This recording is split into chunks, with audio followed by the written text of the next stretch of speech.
So yan, nag-service tayo dito sa Camp Crame, dito sa CIDG Regional Field Unit NCR. So yan, shoutout sa inyo mga sir.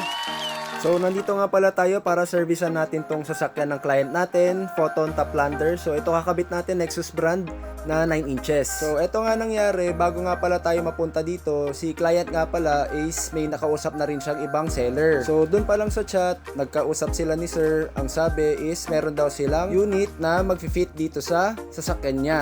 Kaya lang pagdating naman ni sir dun sa may shop sa may J. Ruiz, bigla daw sinabi nung seller sa kanya na wala daw silang stock. Pero bago nga pala banggitin kay sir na wala silang stock, nabaklas na pala yung head unit niya. After naman nung nangyari, nung chinek nila sir yung sasakyan, is hindi na gumagana yung reverse camera niya. Kaya nandito tayo ngayon para i-check natin yung naging issue, tsaka para maikabit na rin natin yung Android head unit na in-order ni sir. So nandito tayo ngayon, in-start natin yung sasakyan. So chine-check natin ngayon yung mga ilaw niya, mga signal light, kung working lahat, yung reverse light, yan. Yung head unit mismo, check din natin. So yan, working naman to. Tapos yun nga, yung sa reverse camera nga niya, ayan, nawala na. Pero may trigger pa rin siya kaya nagkakaganyan yan. So ayun lang, baklasin natin to. And then, ayan, kabit na natin tong head unit. So ito na, nabaklas na natin yung pinaka head unit niya. And then dito nga pala, habang nagbabaklas tayo ng head unit and nandito si sir nanonood sa atin. Tapos ito na nga yung pinaka naging issue niya sa reverse camera. Itong hawak ko na to, hindi siya na-connect nung nagbaklas dito. So ayan, nakita naman ni sir habang nagbabaklas tayo, hindi siya nakakonect. So kung gano'n, hindi talaga gano'n yung reverse camera niya. Pero ayan, nung chinek naman natin kanina, gumagana naman siya. So ayan, game na tayo. I-ready ko lang yung mga wirings na ikakabit natin dito. And then ipakita ko na lang din sa inyo yung final result nung ikakabit natin na head unit. So ayan, tapos na rin tayo mag-install dito. Yung ginamit pala natin na reverse camera, yung stock na. So tignan natin, try natin siya. Reverse tayo. Ayan, gumagana na yung reverse camera niya. And then yung gamit natin is yung stock. Medyo maliwanag lang, kaya lumalabo yung yung camera. So ito, yung pa rin, yung stock yung ginamit natin. And then yan, pakita natin yung unit natin. Ito po yung Nexus N3000 model natin. So meet muna natin. Muna tayo. So ayan, sa steering controls niya, ito, gumagana po siya.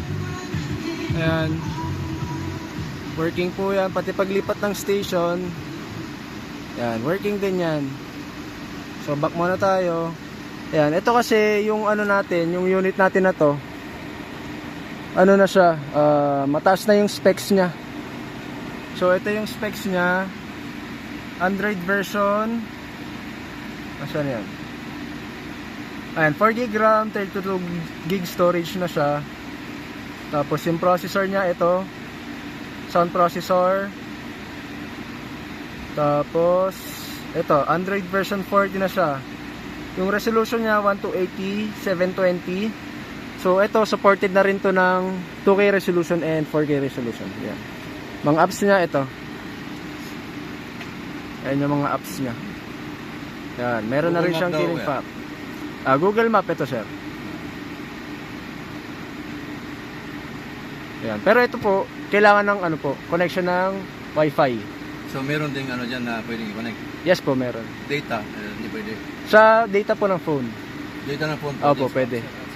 Hotspot po. Yan. Sige.